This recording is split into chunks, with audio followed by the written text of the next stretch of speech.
작은 고추가 더 맵다. 민스크의 겨울을 녹인 한국 남자의 뜨거운 사랑.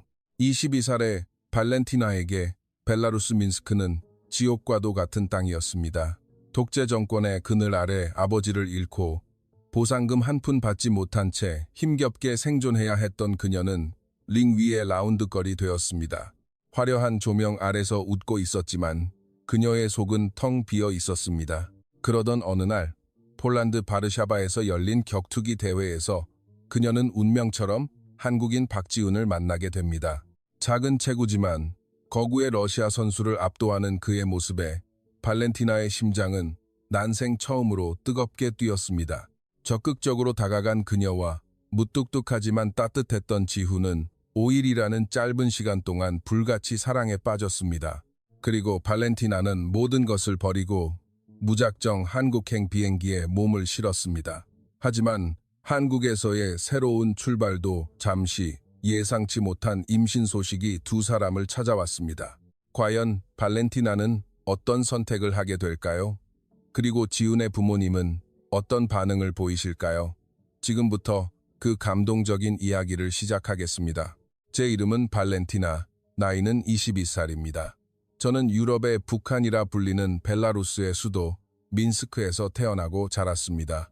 이곳의 겨울은 영하 25도까지 떨어지지만 제 마음은 그보다 더 차갑게 얼어붙어 있었습니다. 8년 전 12월의 어느 추운 날이었습니다. 저는 14살이었습니다. 아버지는 벨라루스 최대의 국영기업인 민스크 트랙터 공장에서 일하셨습니다. 그날도 평범한 아침이었습니다. 아버지는 늘 그랬던 것처럼 저를 꼭 껴안으며 말씀하셨습니다. 발렌티나, 오늘 저녁은 네가 좋아하는 보르시 먹자. 엄마한테 부탁해뒀어. 그것이 아버지와 나눈 마지막 대화였습니다. 학교에서 점심시간이었습니다. 선생님이 저를 교무실로 부르셨고 그곳엔 새하얗게 질린 얼굴의 어머니가 서 계셨습니다. 어머니는 아무 말 없이 저를 끌어안았습니다. 그때 알았습니다. 뭔가 끔찍한 일이 일어났다는 것을. 아버지는 컨베이어 벨트에 몸이 끼이는 끔찍한 사고를 당하셨습니다. 동료 노동자들이 서둘러 기계를 멈췄지만 이미 늦은 후였습니다. 어머니와 저는 공장으로 달려갔지만 아버지는 차가운 시신이 되어 흰 천에 덮인 채 누워 계셨습니다. 저는 그 천을 들치고 아버지를 흔들며 울부짖었습니다. 아빠, 일어나. 오늘 보르시 먹기로 했잖아. 하지만 아버지는 대답이 없으셨습니다. 그날 이후 제 인생은 완전히 바뀌었습니다. 더 끔찍한 일은 그 이후에 벌어졌습니다. 공장 측은 사고 조사를 진행했지만 결론은 작업자 부주의였습니다. 독재 정권 하에서 국영기업의 안전 문제가 드러나는 것은 정치적으로 민감한 사안이었기 때문입니다. 정부는 이 사고가 외부로 알려지는 것을 원치 않았습니다. 공장 관리자는 어머니에게 말했습니다. 유감스럽지만 이건 작업자 과실입니다. 보상금은 지급할 수 없습니다. 그럼 장례비라도 조금 도와주실 수 있나요? 그것도 어렵습니다. 회사 규정상 불가능합니다. 어머니는 무릎을 꿇고 애원했지만 소용없었습니다. 저희는 장례비조차 없어 친척들에게 돈을 빌려 간소하게 장례를 치렀습니다. 그리고 아버지가 일하던 사택에서도 쫓겨나야 했습니다. 어머니와 저는 민스크 외곽의 낡은 아파트로 이사했습니다. 월세는 쌌지만 난방도 제대로 되지 않는 곳이었습니다. 어머니는 식당에서 접시 닦기 일을 시작했고 저는 학교를 마치면 빌딩 청소를 도왔습니다. 16살이 된 제게도 너무나 고된 일이었습니다. 저녁 7시부터 밤 11시까지 무거운 대걸레를 들고 복도를 닦았습니다. 손은 갈라져 피가 났고 무릎엔 멍이 들었으며 허리는 끊어질 듯 아팠습니다. 하지만 그렇게라도 하지 않으면 저희는 굶어야 했습니다. 친구들은 주말이면 영화를 보러 가거나 카페에서 수다를 떨었지만 제게는 그런 여유가 없었습니다. 저는 늘 일해야만 했습니다. 학교에서 장래 희망을 물었을 때 친구들은 의사, 선생님, 예술가를 꿈꿨지만 저는 그저 내일 아침빵 한 조각을 먹을 수 있을지만을 걱정했습니다. 희망 따위 없는 이 땅에서 저는 오직 생존만을 생각했습니다. 벨라루스는 독재자 루카통코가 30년 가까이 통치하는 나라였습니다. 사람들은 자신의 생각을 자유롭게 말할 수 없었습니다. 정부를 비판하면 감옥에 갔고 시위에 참여하면 실종되었습니다. 제 친구의 아버지는 반정부 시위에 참여했다가 6개월간 행방불명되었습니다.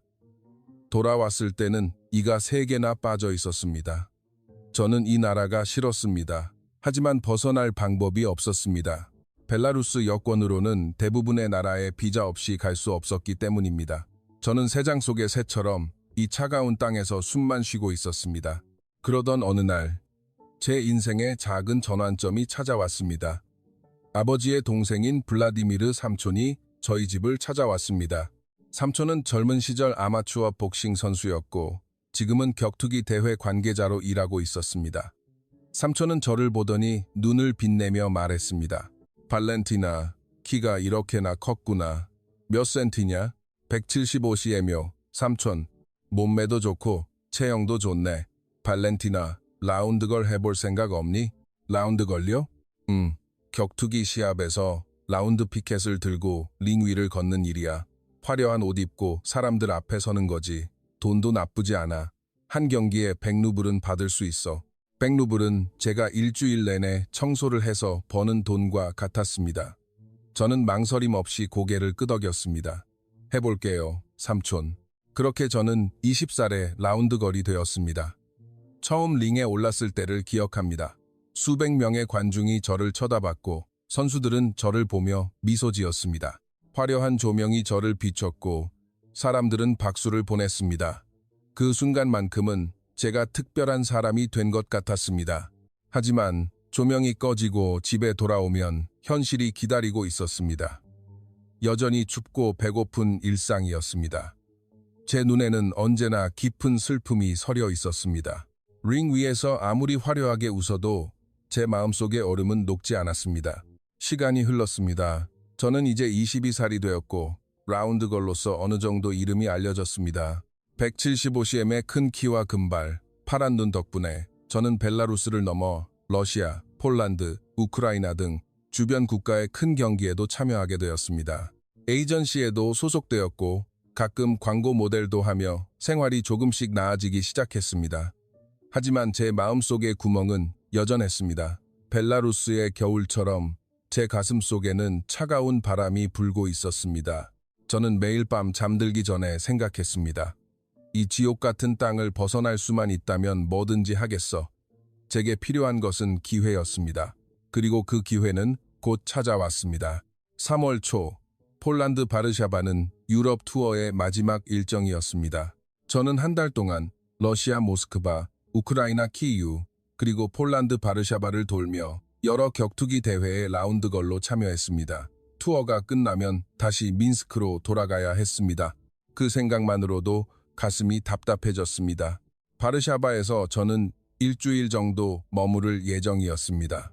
올드타운 근처의 작은 호텔에 방을 잡았습니다. 같은 라운드걸로 일하는 폴란드인 친구 카타리나가 바르샤바에 살고 있어서 그녀 덕분에 이번 바르샤바 경기에 참여하게 되었습니다. 카타리나는 밝은 성격의 25살 여성이었습니다. 저희는 작년부터 여러 대회에서 함께 일하며 친해졌습니다. 발렌티나, 내일 저녁에 엄청난 경기가 있어.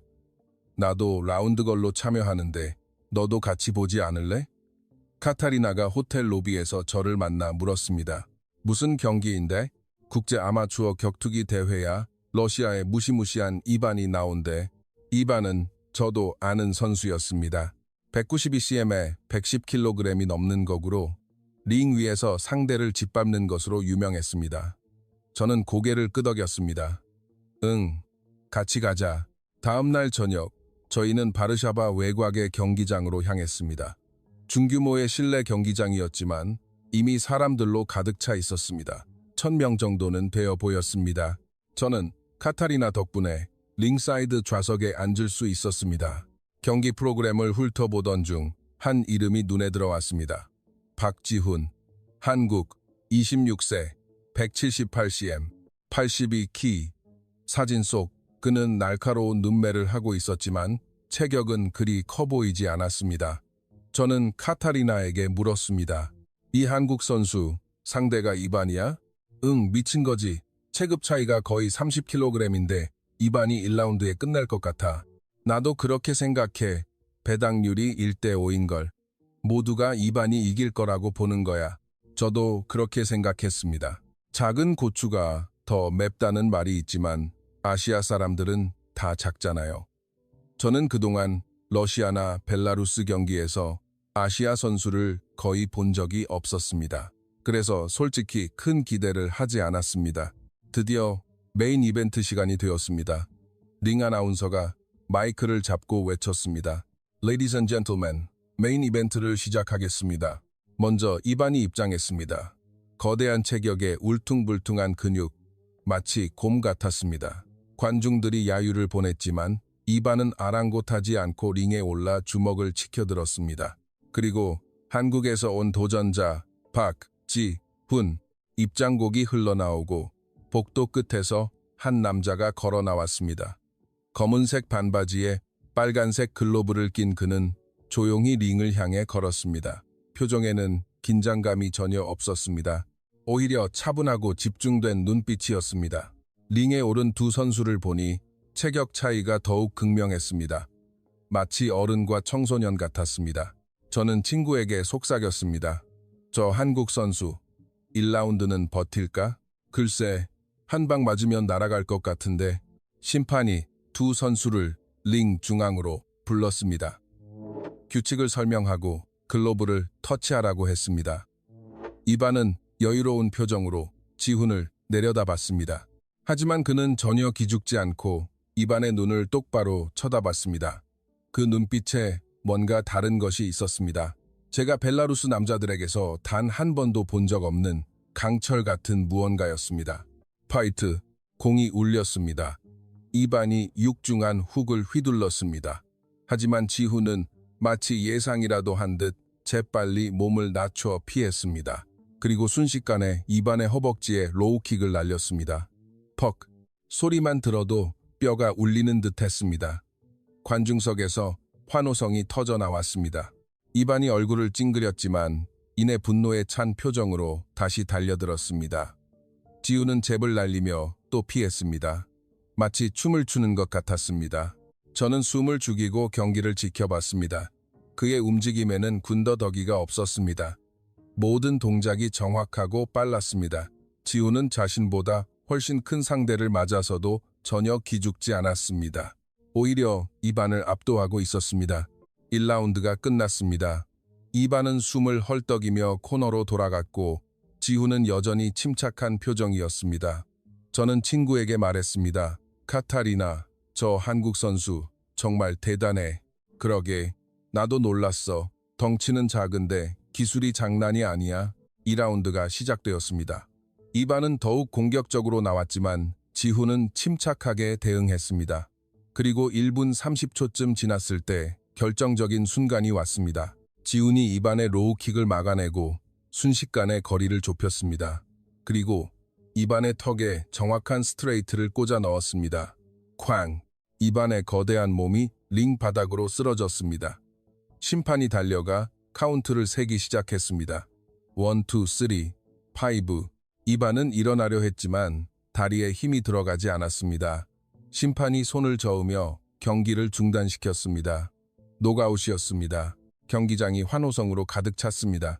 사람들은 자리에서 일어나 박수를 보냈습니다. 저도 모르게 일어나 박수를 치고 있었습니다. 온몸에 전율이 흘렀습니다. 지훈은 링 중앙에서 조용히 고개를 숙여 인사했습니다. 화려한 세리머니도 없었습니다. 그저 묵묵히 인사하고 코너로 돌아갔습니다. 그 모습이 오히려 더 강렬하게 느껴졌습니다.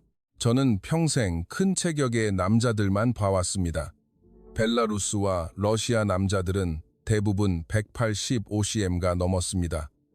저는 그것이 남자의 힘이라고 생각했습니다. 하지만 지훈은 작은 체구로도 거구를 쓰러뜨렸습니다. 그 순간 저는 깨달았습니다.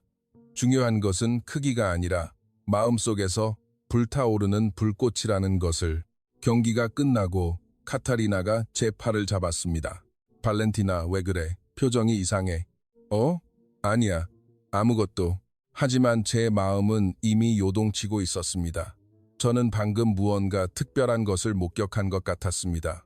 그리고 그 특별함이 제 인생을 바꿀 것이라는 예감이 들었습니다. 경기가 끝나고 1시간쯤 지났을 때 카타리나가 저를 뒤풀이 장소로 데려갔습니다. 경기장 근처의 작은 띠이었습니다. 선수들과 관계자들이 모여 맥주를 마시며 경기 이야기를 하고 있었습니다. 분위기는 떠들썩했습니다. 사람들은 오늘 경기에 대해 뜨거운 토론을 벌이고 있었습니다. 특히 박지훈의 놀라운 승리에 대해 모두가 이야기했습니다. 그 한국 선수 정말 대단했어. 기술이 장난 아니던데 어디서 배운 거지? 저는 큰 안을 둘러봤습니다. 그리고 안쪽 테이블에 혼자 앉아 물을 마시고 있는 지훈을 발견했습니다. 링 위에서는 야수 같았던 그가 지금은 마치 다른 사람처럼 조용히 앉아 있었습니다. 제 심장이 쿵쾅거렸습니다. 저는 카타리나에게 속삭였습니다. 저기, 저 한국 선수 있어. 응, 혼자 있네. 말 걸어봐. 나 혼자 갈게. 넌 여기 있어. 저는 용기를 내어 그에게 다가갔습니다. 가까이 가니 얼굴이 더 선명하게 보였습니다. 날카로운 콧날에 깊은 눈매, 링 위에서 봤을 때보다 훨씬 잘생겼습니다. 저는 숨을 고르고 미소를 지으며 인사를 건넸습니다. 안녕하세요. 오늘 경기 정말 멋있었어요. 지훈이 고개를 들었습니다. 그의 눈이 순간 커지더니 귀까지 빨개지는 것이 보였습니다. 그는 어색하게 웃으며 자리에서 일어나 인사했습니다. 아, 감사합니다. 그런데 저를 아세요? 저는 발렌티나예요. 라운드걸로 일하고 있어요. 오늘 링사이드에서 경기를 봤는데 정말 인상 깊었어요. 그는 쑥스러운 듯 고개를 숙이며 대답했습니다. 과찬이십니다. 운이 좋았어요. 그의 반전 매력에 제 심장이 속절없이 뛰었습니다. 링 위에서는 그토록 강렬했던 남자가 지금은 낯선 여자 앞에서 수줍어하다니. 벨라루스 남자들은 여자 앞에서 허세를 부리고 자랑하기 바빴는데 지훈은 정반대였습니다. 혼자 계세요. 같이 앉아도 될까요? 그는 잠시 망설이더니 고개를 끄덕였습니다. 네, 앉으세요. 저는 그의 맞은편에 앉아 이야기를 시작했습니다. 처음에는 경기에 대한 이야기였습니다. 오늘 상대 정말 컸잖아요. 무섭지 않았어요? 처음엔 좀 부담스러웠죠. 하지만 링에 올라가면 크기는 중요하지 않아요. 기술과 정신력이 더 중요하죠. 한국에서 오셨다고요? 어떻게 여기까지 오게 되셨어요? 저는 아마추어 선수입니다. 유럽 투어 중인데 경험을 쌓으려고 여러 나라를 돌고 있습니다. 저희는 한참 동안 앉아서 이야기를 나눴습니다. 지훈은 말수가 적었지만 진심이 느껴졌습니다. 그가 한국에서 온 아마추어 선수라는 것, 해군 특수전전단 출신이라는 것, 그리고 이번 주 일요일에 한국으로 돌아간다는 것을 알게 되었습니다. 한국으로 돌아가신다고요? 언제요? 이번 주 일요일에요. 앞으로 6일 남았네. 제 가슴이 덜컥 내려앉았습니다. 겨우 6일이라니. 저는 이 기회를 놓치고 싶지 않았습니다. 평생 후회할 것 같았기 때문입니다. 저는 더 적극적으로 다가가기로 결심했습니다. 그럼 내일 저녁에 약속 없으시면 저랑 식사하실래요? 바르샤바 구시가지의 맛있는 식당을 알아요. 지훈은 당황한 표정을 지었습니다. 분명 낯선 외국인 여자가 이렇게 적극적으로 다가오는 것은 처음일 것입니다. 그는 잠시 생각하더니 조심스럽게 물었습니다. 저를 왜 초대하시는 거죠? 저는 솔직하게 대답했습니다. 당신이 멋있어서요. 오늘 경기도 멋있었고 지금 이렇게 이야기하는 것도 좋아요. 그래서 더 알고 싶어요. 저의 간절한 눈빛을 본 지훈은 작게 웃으며 말했습니다. 좋아요. 내일 뵙죠. 그날 밤 저는 호텔 방으로 돌아와서도 잠을 이룰 수 없었습니다. 제 인생에서 처음으로 백인이 아닌 남자에게 이렇게 설레는 감정을 느꼈기 때문입니다. 아니, 정확히 말하면 누구에게도 이렇게 진심으로 설렌 것은 처음이었습니다. 다음 날, 저는 아침부터 준비를 시작했습니다. 가장 아끼는 검은색 드레스를 입고 머리도 정성스럽게 손질했습니다. 화장도 평소보다 신경 썼습니다. 저녁 6시, 저는 약속 장소인 올드타운 광장으로 향했습니다. 3월 초의 바르샤바는 아직 쌀쌀했지만 봄 기운이 느껴지기 시작했습니다. 광장에는 관광객들이 오갔고 거리의 악사들이 음악을 연주하고 있었습니다. 지훈은 약속 시간보다 10분 일찍 와 있었습니다. 깔끔한 흰색 셔츠에 검은색 청바지를 입고 있었습니다. 평범한 옷차림이었지만 왠지 멋있어 보였습니다. 발렌티나 씨, 정말 아름다우시네요. 그의 칭찬에 저는 얼굴이 빨개졌습니다. 고마워요. 갈까요? 저희는 제가 예약한 식당으로 걸어갔습니다. 올드타운의 좁은 골목길을 지나 작은 폴란드 전통 식당에 도착했습니다. 촛불이 켜진 아늑한 분위기의 식당이었습니다. 자리에 앉아 메뉴를 보며 이야기를 나눴습니다. 저는 피에로기를 주문했고 지훈은 비고스를 골랐습니다. 음식을 기다리는 동안 저희는 조금씩 서로에 대해 알아갔습니다. 하지만 처음에는 분위기가 조금 어색했습니다. 지훈은 제가 너무 적극적으로 다가가는 것이 뭔가 의심스러운 듯 조금 거리를 두려는 것이 느껴졌습니다. 그의 눈빛에서 경계심이 읽혔습니다. 저는 그의 마음을 열기 위해 제 이야기를 먼저 꺼냈습니다. 사실 저 벨라루스 출신이에요. 지금은 폴란드에서 일하고 있지만 벨라루스요? 그곳 상황이 좋지 않다고 들었는데 네, 정말 힘든 곳이에요. 독재 정권 아래서 사람들은 자유롭게 살 수 없어요. 저는 아버지를 잃은 이야기, 보상금을 한 푼도 받지 못하고 쫓겨난 이야기, 그리고 어머니와 함께 힘들게 살아온 이야기를 들려주었습니다. 그리고 라운드걸이 된 이유와 언젠가 벨라루스를 떠나고 싶다는 꿈까지 털어놓았습니다. 지훈의 눈빛이 점점 부드러워졌습니다. 그도 자신의 이야기를 들려주기 시작했습니다. 저도 순탄하지만은 않았어요. UDT 생활 정말 힘들었거든요. 하지만 그게 저를 강하게 만들었어요. 제대하고 방황하다가 격투기를 시작했고 그게 제 인생의 의미가 됐어요. 저희는 서로의 외로움과 상처를 확인했습니다. 음식이 나왔고 저희는 식사를 하면서도 계속 이야기를 나눴습니다. 시간이 흐를수록 지훈의 경계심은 사라지고 그의 진심이 느껴지기 시작했습니다. 식사가 끝날 무렵 지훈이 말했습니다. 발렌티나 씨, 솔직히 말하면 처음엔 당신이 저에게 뭔가 다른 의도가 있는 줄 알았어요. 어떤 의도요? 모르겠어요. 돈을 노린다거나 아니면 다른 목적이 있을 수도 있잖아요. 너무 적극적으로 다가오셔서 의심했어요. 저는 웃으며 대답했습니다. 이해해요. 하지만 저는 그냥 당신이 좋았어요. 링 위에서 싸우는 모습도 지금 이렇게 수줍어하는 모습도 전부요. 지훈이 제 손을 잡았습니다. 미안해요. 의심해서. 이제 당신이 진심이라는 걸 알겠어요. 그날 저희는 식당을 나와 올드타운을 걸었습니다. 밤바람이 차가웠지만 저는 전혀 춥지 않았습니다. 지훈이 제 손을 잡아주고 있었기 때문입니다. 저희는 왕궁 광장 벤치에 앉아 별을 바라봤습니다. 그리고 그날 밤 저는 확신했습니다. 이 사람이 내 인생을 바꿀 것이라고.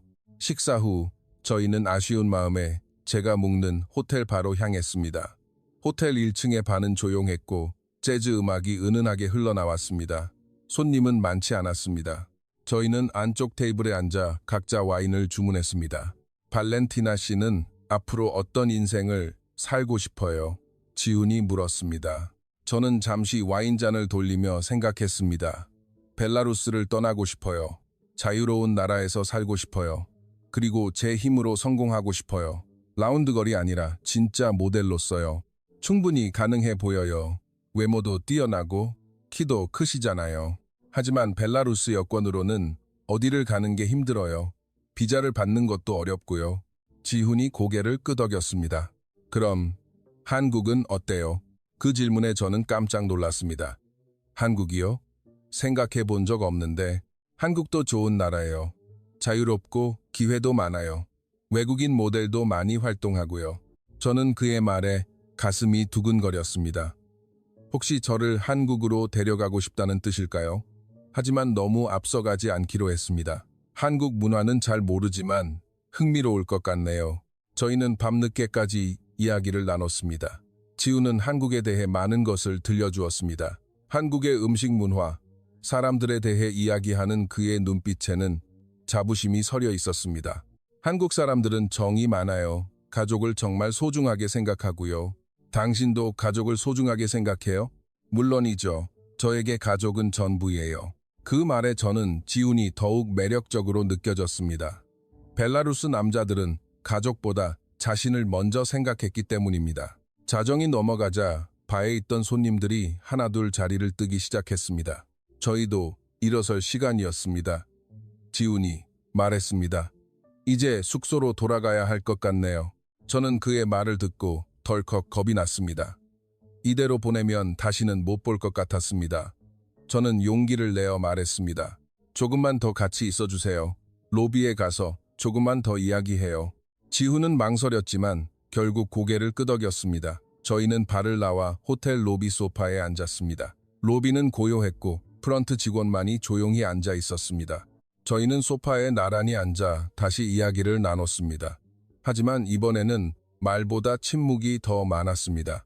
저희는 서로를 바라보고 있었습니다. 지훈이 먼저 입을 열었습니다. 발렌티나 씨, 저는 솔직히 두려워요. 뭐가요? 이렇게 빨리 누군가에게 마음이 끌리는 게요. 저는 원래 신중한 사람이거든요. 모든 걸 계획하고 행동하는 타입이에요. 그런데 당신을 만나고 나서 제가 흔들려요. 저도 솔직하게 대답했습니다. 저도 두려워요. 하지만 이 순간을 놓치고 싶지 않아요. 당신을 만난 게 운명 같아요. 저희는 더 이상 말이 필요 없었습니다. 지훈이 제 손을 잡았고 저는 그의 눈을 바라봤습니다. 그리고 저희는 자연스럽게 입을 맞췄습니다. 제 방으로 갈래요? 제 말에 지훈은 잠시 망설이다가 고개를 끄덕였습니다. 저희는 엘리베이터를 타고 3층으로 올라갔습니다. 제 방은 작았지만 깨끗했습니다.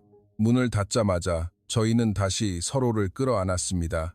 그날 밤 저희는 서로의 체온을 나누며 꿈 같은 시간을 보냈습니다. 지훈의 품은 따뜻했고 저는 처음으로 진정한 안식을 느꼈습니다. 하지만 다음 날 아침 눈을 떴을 때 지훈은 이미 옷을 입고 있었습니다. 그의 표정은 복잡해 보였습니다.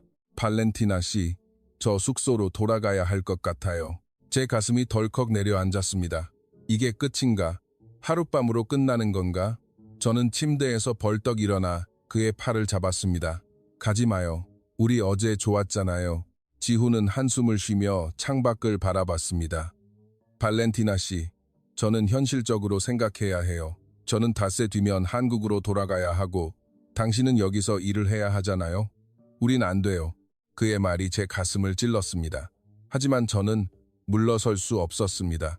저는 평생 포기하며 살아오지 않았기 때문입니다. 지훈 씨, 제 얘기 좀 들어보세요. 저는 침대 끝에 앉아 진지하게 말했습니다. 저는 어릴 때부터 지옥 같은 인생을 살아왔어요. 아버지를 잃었을 때도, 보상금을 한 푼도 못 받았을 때도, 밤늦게 빌딩 청소를 할 때도 저는 단 한 번도 희망을 버린 적이 없어요. 그렇게 버텨왔기 때문에 지금의 제가 있는 거예요. 그런데 이제 당신을 만났는데 포기하라고요? 그건 안 돼요. 지훈이 저를 바라봤습니다. 하지만 우리 현실적으로 어려워요. 거리도 멀고. 제발 폴란드에 있는 동안만이라도 저에게 기회를 줘요. 5일이면 돼요.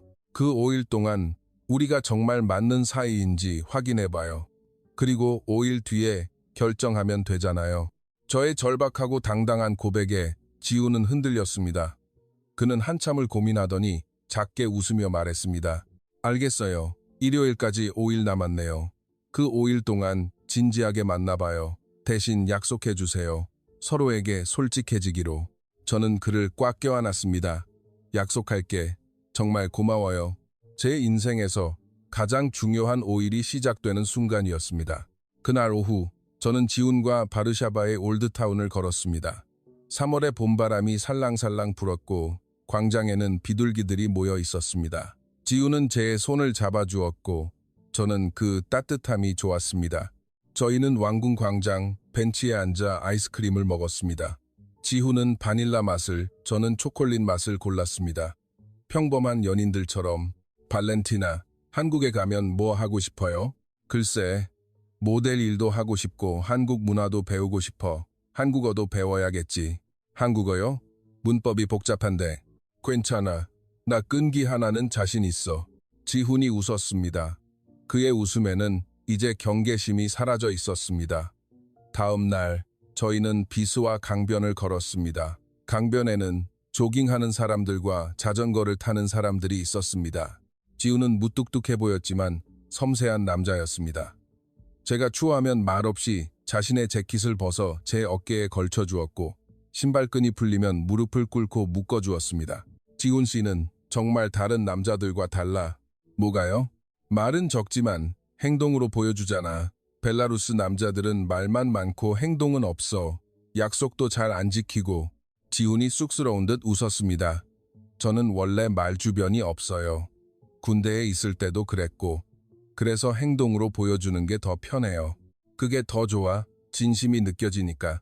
셋째 날이 되는 날, 저희는 바르샤바 동물원에 갔습니다. 저는 동물원에 가는 것이 정말 오랜만이었습니다. 어릴 적 아버지와 함께 갔던 것이 마지막이었습니다. 판다를 보고 저는 깔깔 웃었고 펭귄 앞에서 지훈과 사진도 찍었습니다. 지훈은 사진 찍는 것을 싫어했지만 제가 조르자 어쩔 수 없다는 표정으로 카메라 앞에 섰습니다.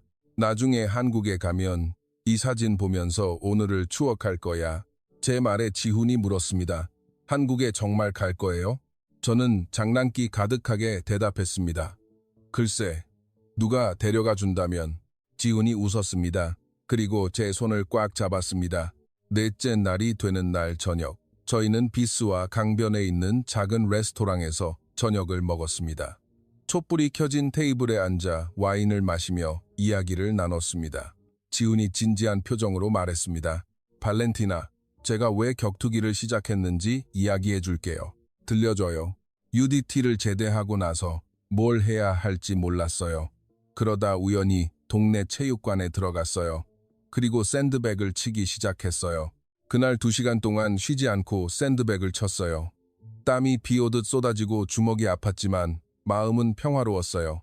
그때 깨달았어요. 이게 내가 해야 할 일이구나. 저는 그의 이야기를 들으며 고개를 끄덕였습니다. 나도 비슷해. 라운드걸이 된 건 돈 때문이었지만 링 위에 서는 순간 뭔가 달라지는 걸 느꼈어. 내가 특별해지는 것 같았거든. 당신은 특별해요, 발렌티나. 정말로. 그날 밤 저희는 다시 서로의 체온을 나누며 밤을 보냈습니다. 이번에는 첫날 밤보다 더 깊게 서로를 느꼈습니다. 5일째가 되는 날 아침, 지훈이 말했습니다. 발렌티나, 저랑 진지하게 만나볼래요? 저는 그 말을 듣자마자 눈물이 났습니다. 제가 평생 듣고 싶었던 말이었기 때문입니다. 네, 좋아요. 정말 기뻐요. 저희는 그날 공식적으로 연인이 되었습니다. 하지만 문제가 있었습니다. 지훈은 내일 한국으로 돌아가야 했고 저는 벨라루스로 돌아가야 했습니다. 점심을 먹으며 저희는 진지하게 이야기를 나눴습니다. 어떡하죠? 우리 너무 멀리 떨어져 있잖아요. 제 말에 지훈이 잠시 생각하더니 말했습니다. 한국으로 와요. 네, 한국에 와서 모델 일을 해요. 한국 에이전시들은 외국인 모델을 많이 찾아요. 키도 크고 외모도 뛰어나니까 충분히 가능할 거예요. 그리고 우리 같이 있어요. 저는 망설여졌습니다. 벨라루스 여권으로는 한국에 30일밖에 머물 수 없다는 것을 알고 있었기 때문입니다. 하지만 지훈의 진심 어린 눈빛을 보니 결심이 섰습니다. 좋아, 갈게. 하지만 비자 문제가. 일단 와요. 30일 안에 에이전시를 구하면 취업 비자를 받을 수 있어요. 제가 도울게요. 저는 즉시 휴대폰을 꺼내 벨라루스 에이전시 매니저에게 전화를 걸었습니다. 여보세요. 저 발렌티나예요. 계약을 해지하고 싶어요. 뭐? 왜? 다음 달에 큰 경기 있잖아. 죄송해요. 개인적인 사정이 생겼어요. 다음 달부터 일 못해요. 매니저는 미쳤냐며 화를 냈지만 저는 신경 쓰지 않았습니다. 그리고 그날 밤 한국행 비행기 티켓을 예매했습니다. 일주일 뒤에 출발하는 티켓이었습니다. 정말 오는 거예요? 지훈이 믿기지 않는다는 표정으로 물었습니다. 응, 진짜야. 당신을 믿어. 무모한 선택이었지만 저는 후회하지 않았습니다. 제 인생에서 처음으로 진심으로 사랑하는 사람을 위해 모든 것을 걸어보고 싶었기 때문입니다. 지훈이 한국으로 떠난 후 저는 일주일 동안 바르샤바에 남아 출국 준비를 했습니다. 카타리나는 제 결정에 놀라면서도 응원해 주었습니다. 발렌티나, 너 정말 대단하다. 사랑하는 사람 따라서 다른 나라로 가다니 영화 같아. 후회하고 싶지 않은 걸. 연락 자주 해. 그리고 힘들면 언제든 돌아와. 저는 간단한 짐만 챙겼습니다. 옷 몇 벌과 화장품, 그리고 아버지의 사진 한 장. 어차피 한국에 가서 새로 시작할 생각이었으니까요. 출국 전날 밤, 저는 벨라루스의 어머니에게 전화를 걸었습니다. 엄마, 나 한국에 가. 한국? 왜? 거기서 모델 일 하기로 했어. 기회가 생겼어. 저는 지훈의 이야기는 하지 않았습니다. 어머니가 걱정하실 것 같아서였습니다. 발렌티나, 조심해야 한다. 낯선 나라니까. 응, 엄마, 걱정 마. 내가 잘할게. 다음 날, 저는 바르샤바 공항으로 향했습니다. 카타리나가 배웅을 나와주었습니다. 저희는 공항 게이트 앞에서 포옹했습니다. 발렌티나, 행복해야 해. 응, 고마워, 카타리나. 너도 잘 지내. 비행기는 정시에 이륙했습니다. 창밖으로 바르샤바가 점점 작아지는 것이 보였습니다. 저는 가슴이 두근거렸습니다.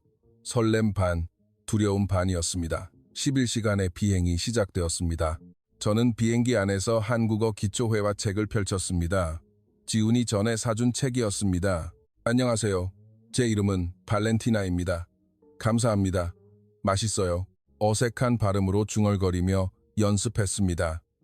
옆자리 승객이 저를 신기하게 쳐다봤지만 저는 아랑곳하지 않았습니다. 11시간 후 비행기가 인천국제공항에 착륙했습니다. 창밖으로 한국의 풍경이 보였습니다. 깨끗한 활주로와 현대적인 공항 건물. 저는 긴장된 마음으로 비행기에서 내렸습니다. 입국 심사를 통과할 때 심사관이 물었습니다. 방문 목적이 무엇입니까? 관광입니다. 얼마나 체류할 예정입니까? 30일입니다. 심사관은 제 여권에 도장을 찍어주었습니다. 저는 안도의 한숨을 내쉬었습니다. 짐을 찾아 나오자 지훈이 꽃다발을 들고 서 있었습니다. 저는 달려가 그를 껴안았습니다. 왔어? 응, 잘 왔어. 피곤하지? 괜찮아. 당신을 보니까 피곤이 다 날아갔어. 지훈은 저를 차에 태우고 서울로 향했습니다. 차창 밖으로 보이는 한국의 풍경은 신기했습니다. 깨끗한 도로, 높은 빌딩들, 질서정연하게 움직이는 사람들, 벨라루스나 폴란드와는 완전히 달랐습니다. 와, 한국 정말 깨끗하다. 제 말에 지훈이 웃으며 대답했습니다. 그렇지, 한국 사람들 청결에 진심이거든. 거리도 깨끗하고 대중교통도 깨끗해. 건물들도 다 새 것 같아. 한국은 발전 속도가 빨라. 계속 새로운 걸 만들어내니까. 저희는 지훈의 부모님 댁으로 향했습니다. 경기도의 조용한 주택가였습니다. 저는 긴장해서 손에 땀을 쥐었습니다. 낯선 나라에서 처음 만나는 남자친구의 부모님이라니. 게다가 저는 한국말을 거의 하지 못했습니다. 긴장하지 마. 우리 부모님 좋은 분들이셔. 그래도 떨려. 차가 집 앞에 멈췄습니다. 지훈이 제 손을 잡고 현관문을 열었습니다. 안에서 중년의 부부가 나오셨습니다. 어머님은 단아한 인상이셨고 아버님은 온화해 보이셨습니다. 어머니, 아버지, 소개할 사람이 있어요. 제 여자친구 발렌티나예요. 저는 떨리는 목소리로 서툰 한국말로 인사했습니다. 안녕하세요. 발렌티나입니다. 어머님은 순간 놀란 표정을 지으셨습니다. 아마 아들이 갑자기 외국인 여자친구를 데려온 것이 당황스러우셨을 겁니다. 하지만 이내 따뜻하게 웃으시며 제 손을 잡아주셨습니다. 어머, 예쁘기도 해라. 어서 와요. 먼 길 오느라 힘들었지? 어머님의 따뜻한 환대에 저는 안도의 한숨을 내쉬었습니다. 아버님도 웃으시며 말씀하셨습니다. 지훈이가 좋은 친구를 사귀었구나. 어서 들어오너라. 식사 준비해놨다. 저는 집 안으로 들어갔습니다. 깨끗하고 아늑한 집이었습니다. 거실에는 따뜻한 온돌이 들어와 있었고 부엌에서는 맛있는 냄새가 났습니다.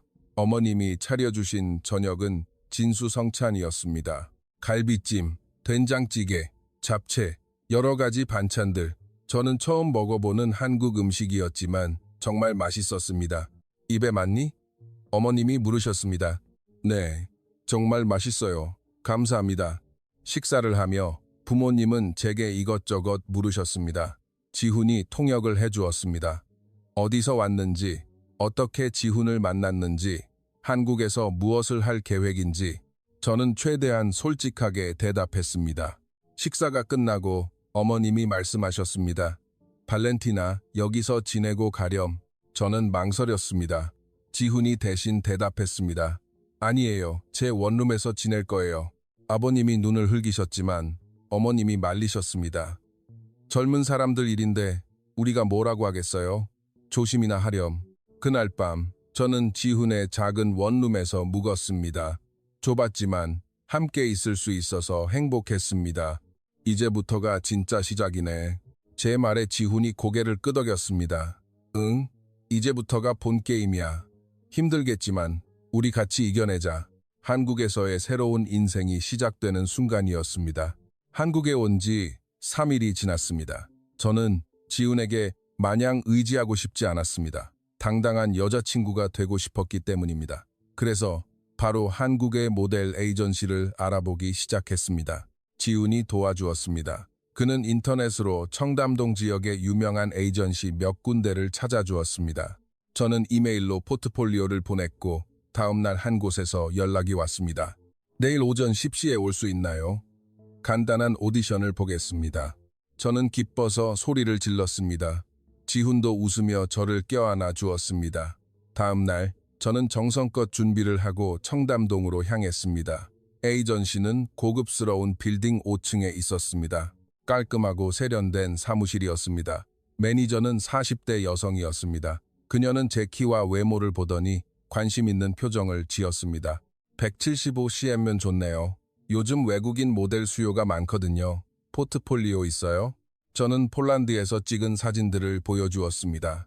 매니저는 고개를 끄덕이며 말했습니다. 나쁘지 않네요. 일단 테스트 촬영을 한번 해보죠. 우리 스튜디오가 3층에 있어요. 테스트 촬영은 1시간 정도 걸렸습니다. 사진작가는 제게 다양한 포즈를 요구했고 저는 최선을 다했습니다. 라운드 걸로 일하며 카메라 앞에 서는 것은 익숙했으니까요. 촬영이 끝나고 매니저가 말했습니다. 좋아요. 전속 계약하죠. 계약 기간은 1년이고 광고와 패션쇼 위주로 일하게 될 거예요. 네, 좋아요.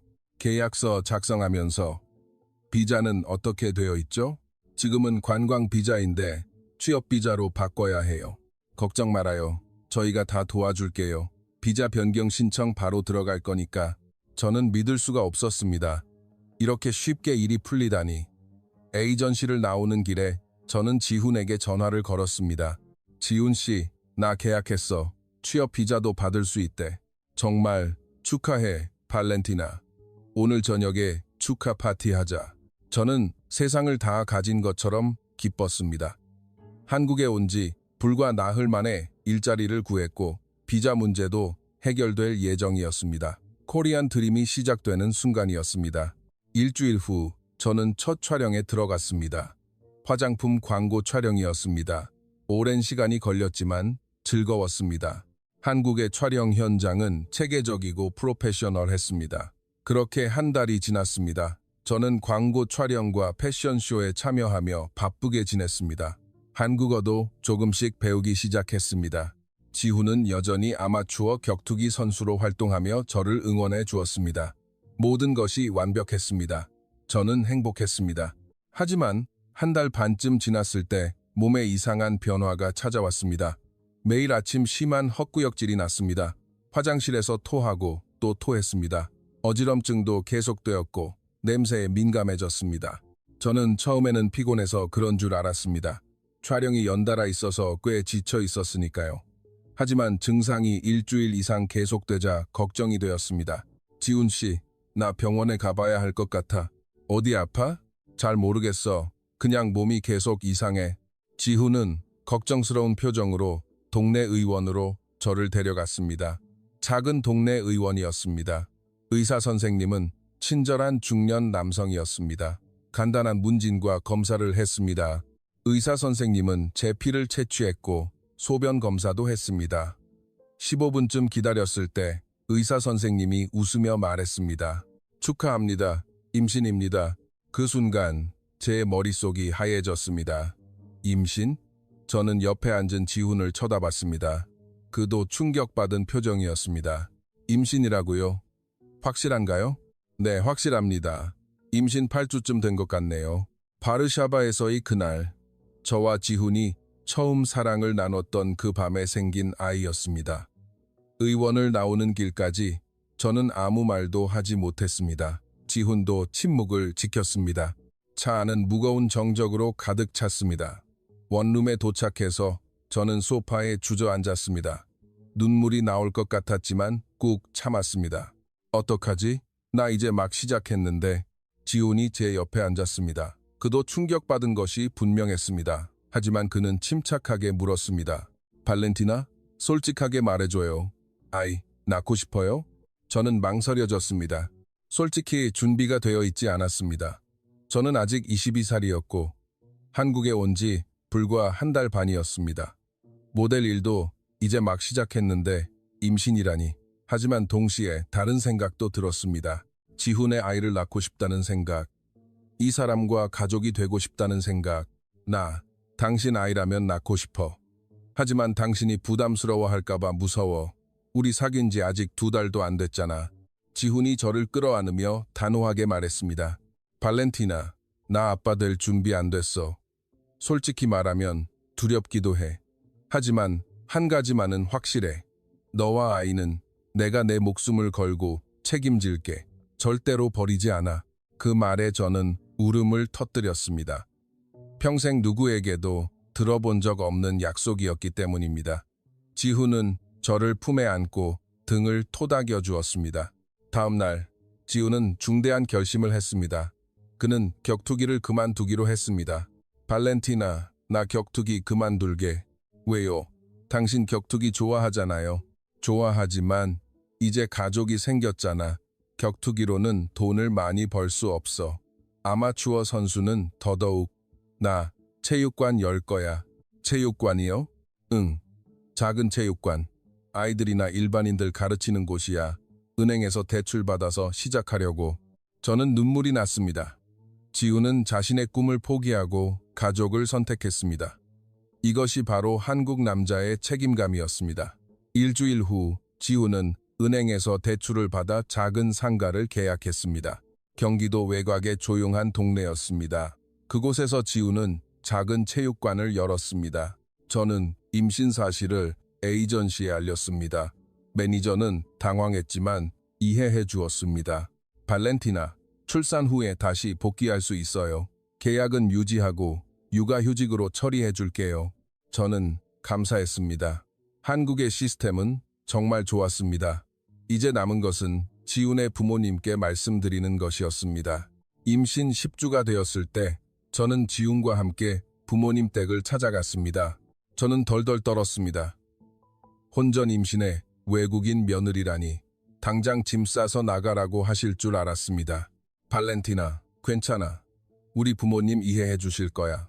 지훈이 제 손을 꽉 잡으며 말했지만 저는 여전히 떨렸습니다. 부모님 댁에 도착했습니다. 거실에 앉아 계신 부모님 앞에서 지훈이 조심스럽게 말을 꺼냈습니다. 어머니, 아버지, 드릴 말씀이 있습니다. 뭔데? 발렌티나가 임신했습니다. 순간 정적이 흘렀습니다. 어머님의 표정이 굳어졌고 아버님은 놀란 듯 눈을 동그랗게 뜨셨습니다. 저는 고개를 숙인 채 떨고 있었습니다. 언제부터 알았니? 어머님이 물으셨습니다. 2주 전에 알았습니다. 임신 몇 주인데? 8주입니다. 어머님은 잠시 생각하시더니 아버님을 보셨습니다. 아버님은 한숨을 쉬셨습니다. 저는 최악을 각오했습니다. 그때 어머님이 일어나시더니 제게 다가오셨습니다. 그리고 놀랍게도 제 손을 잡으시며 눈시울을 붉히셨습니다. 발렌티나, 타국에서 혼자 몸도 아닌데 얼마나 고생이 많았니? 걱정하지 마라. 우리가 다 도와줄게. 저는 그 말에 눈물이 왈칵 쏟아졌습니다. 쫓겨날 줄 알았는데 오히려 따뜻하게 안아주시다니. 아버님도 지훈에게 말씀하셨습니다. 지훈아, 네가 선택한 사람이라면 우리도 며느리로 받아들이마. 책임감 있게 잘 살아라. 네, 아버지, 열심히 하겠습니다. 체육관은 잘 되어가냐? 네, 조금씩 회원이 늘고 있습니다. 어머님이 말씀하셨습니다. 발렌티나, 원룸에서 지내기 힘들겠다. 이리 들어와서 지내거라. 방도 있고 내가 몸조리도 해줄게. 어머니, 괜찮을까요? 당연하지. 내 손주 낳아줄 사람인데 내일부터 짐 싸서 들어오너라. 그날로 저는 시댁에 들어갔습니다. 어머님은 제게 2층에 큰 방을 내주셨고 매일 영양가 있는 음식을 만들어 주셨습니다. 한국의 산후조리 문화는 정말 놀라웠습니다. 임산부를 여왕처럼 대접해 주었거든요. 발렌티나, 이거 먹어봐. 몸에 좋은 미역국이야. 이건 잡채. 빈혈 예방에 좋단다. 간식으로 호두 먹으렴. 태아 두뇌에 좋으니까. 어머님은 하루 종일 제 곁에서 저를 챙겨주셨습니다. 저는 감동해서 눈물이 났습니다. 병원 검진도 규칙적으로 다녔습니다. 한국의 임산부 의료 시스템은 정말 놀라웠습니다. 보험이 적용되어 최고 수준의 의료 서비스를 받을 수 있었습니다. 벨라루스에서는 상상도 할 수 없는 일이었습니다. 발렌티나 씨, 아기 건강합니다. 심장 박동도 정상이고요. 의사 선생님의 말에 저는 안도했습니다. 임신 5개월이 되었을 때 저는 지훈과 함께 아기의 성별을 알게 되었습니다. 축하합니다. 공주님이네요. 딸이요? 정말요? 저는 기뻐서 소리를 질렀습니다. 지훈도 웃으며 제 손을 꽉 잡았습니다. 딸이라니, 발렌티나 닮으면 엄청 예쁘겠다. 임신 8개월이 되었을 때 저는 지훈과 함께 아기 방을 꾸몄습니다.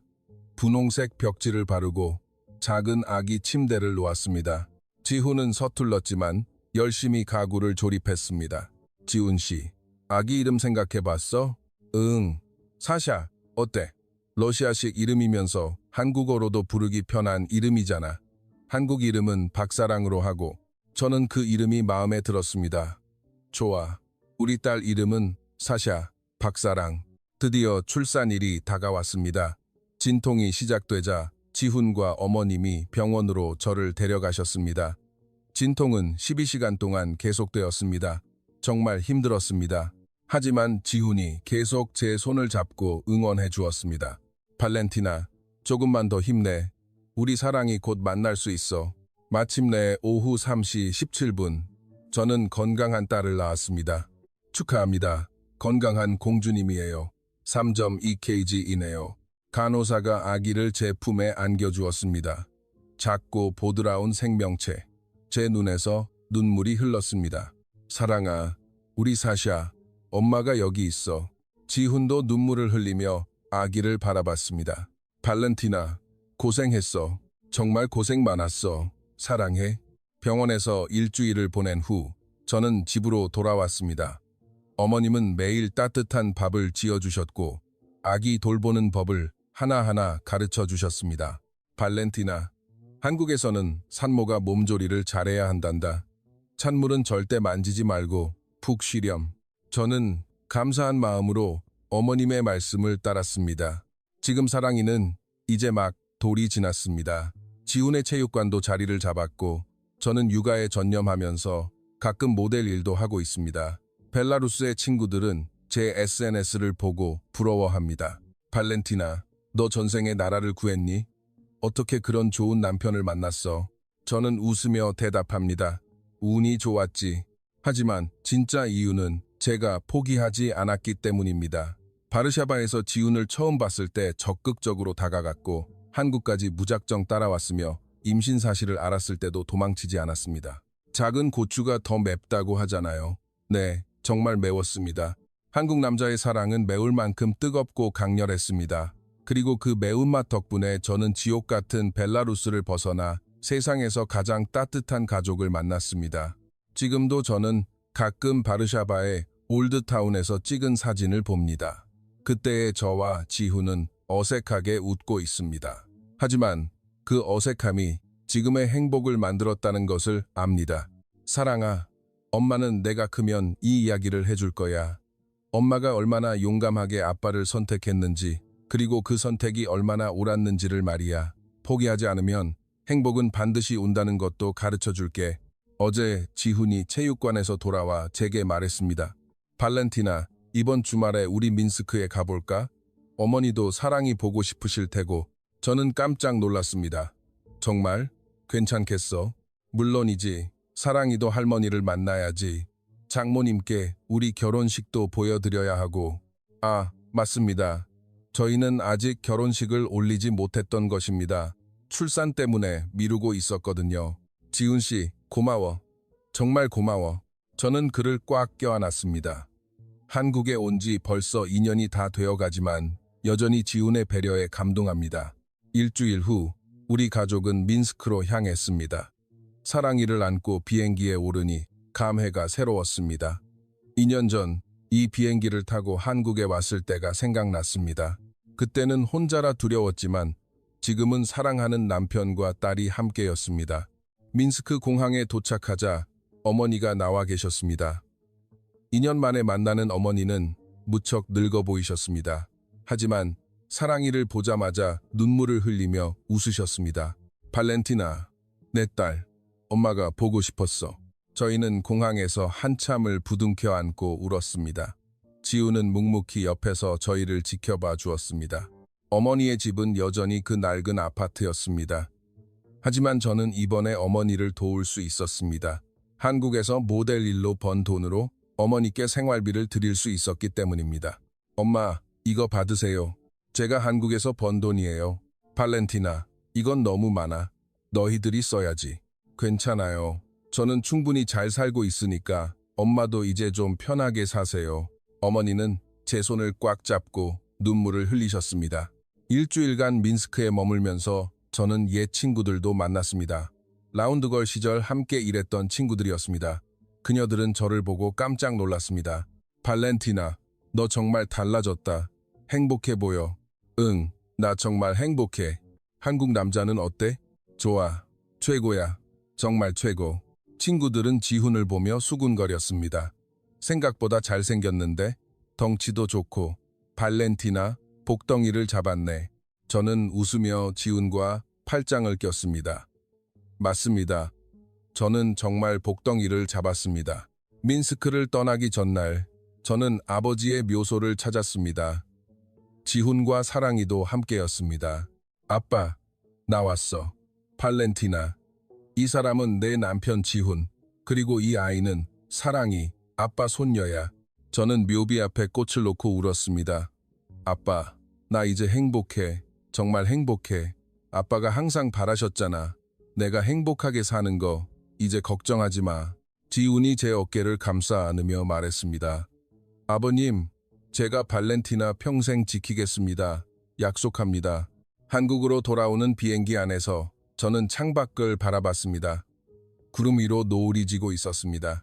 지훈은 사랑이를 안고 잠들어 있었고 저는 그 모습을 바라보며 생각했습니다. 바르샤바에서 처음 링 위에 지훈을 봤을 때 제가 뭐라고 생각했었죠? 작은 고추가 더 맵다더니 저 책으로 1라운드는 버틸까? 하지만 지훈은 거구를 쓰러뜨렸습니다.